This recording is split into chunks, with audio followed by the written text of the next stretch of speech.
A couple of months back, I made a video about an infamous Instagram hardman named African Child, and someone in the comment section of that video requested I look into an individual named Redrum Twist Murder because they were an equally interesting Instagram gangster.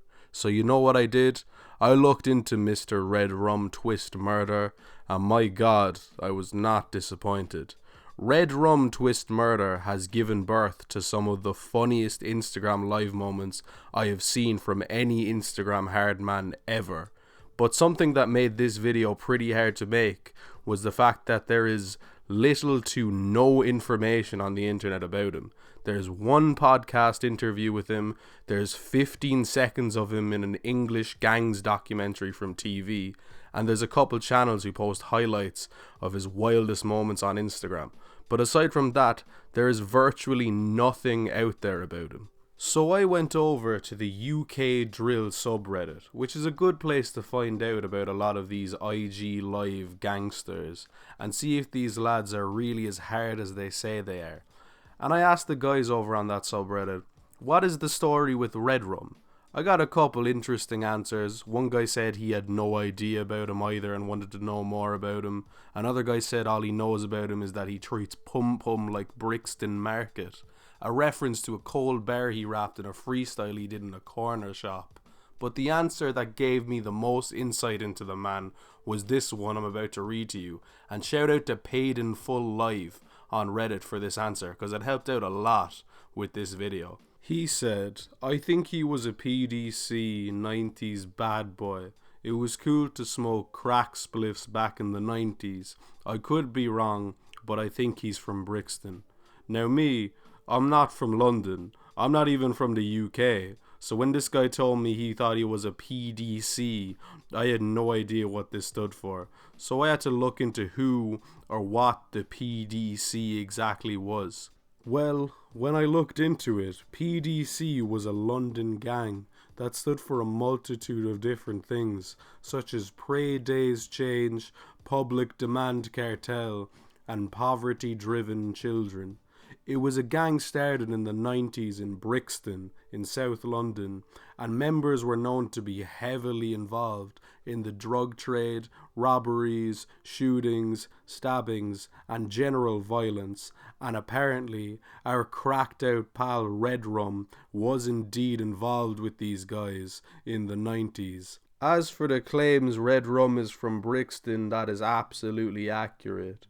He did an interview on the Shed podcast where he confirmed he is from Brixton. Another thing I found out about him while trying to research him was that he spent 17 years of his life in and out of prison. That is fucking tough. If I was in that position, I'd definitely be smoking crack spliffs, if not worse.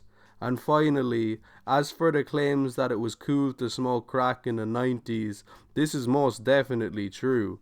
You gotta understand, during the 80s and the 90s, in both the UK and Ireland, knowledge about the dangers of crack was nowhere near as prominent as today. Because crack was a relatively new drug on the block, there wasn't exactly a lot of examples of people whose lives had been destroyed from long-term crack use yet.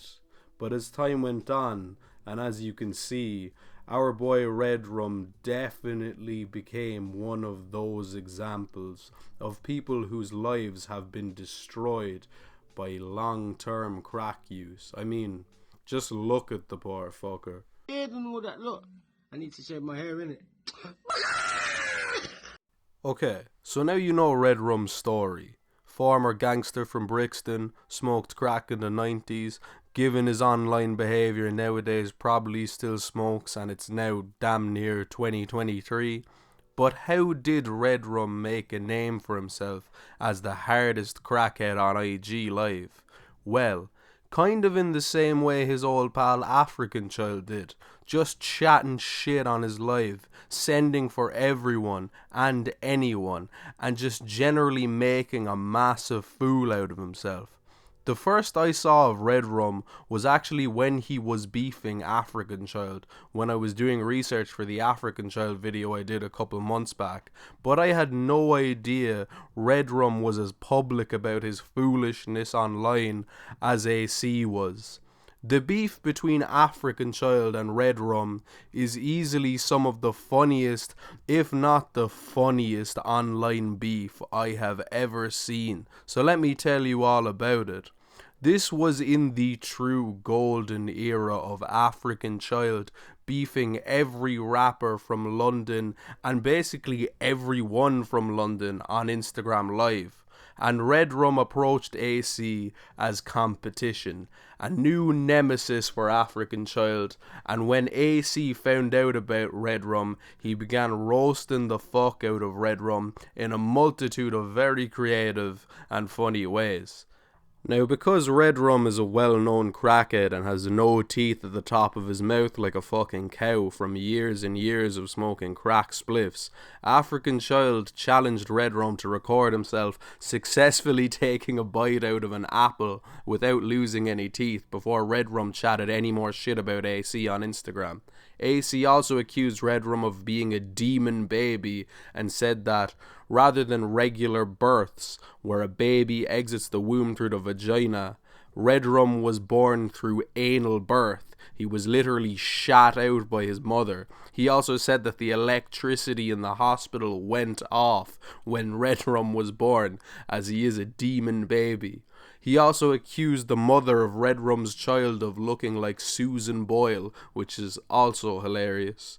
But eventually, it came time for these two to clash one-on-one via Instagram Live, and when that happened, I think Redrum shocked everyone by well and truly sorting African Child out. And when I say well and truly sorting African Child out, I mean shouting way louder than him and accusing him of being a paedophile and accusing his mother of having tribal marks on her pum-pum. Look at your tribal marks. Hey. Look at your mum got tribal marks on her boom boom. Your mother's sucking me up now, tribal. See my teeth.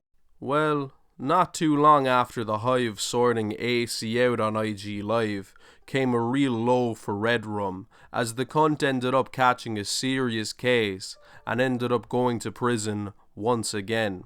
Redrum actually got locked up for pulling a knife on the police after trying to run from a shop he was stealing from, and this landed him a stint in prison that lasted 2 years and 11 months. That is fucking rough.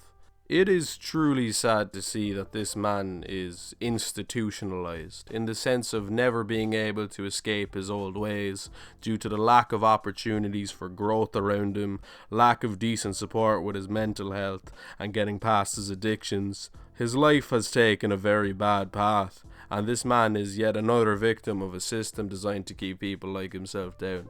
But I am happy to report that Redrum has gotten his freedom back, and I hope this time he can really keep on the straight path and get his life back together, and better than it ever was. I hope he puts down the crack, stays out of jail, gets the help he so desperately needs, and hopefully stops verbally abusing trans women walking down the road for no reason. I want you to tell me what the fuck this is. Hey, yo, bruv. What the fuck are you, bruv? What are you, bruv? What are you? Yo, what are you, bruv? You're a dude, innit? Huh? You're a man, innit? You're a dude, innit? You're a dude, innit? You're a man, innit? Huh? Look at this funky motherfucker, bruv. Seriously, I dare you come over and try something, I'll punch in your face. Go on. Try something, I'll punch your face in. Go on, pussy. Suck your mummy, little freak. Move, man. Before I mash down your face, cuz. Before it gets political, see?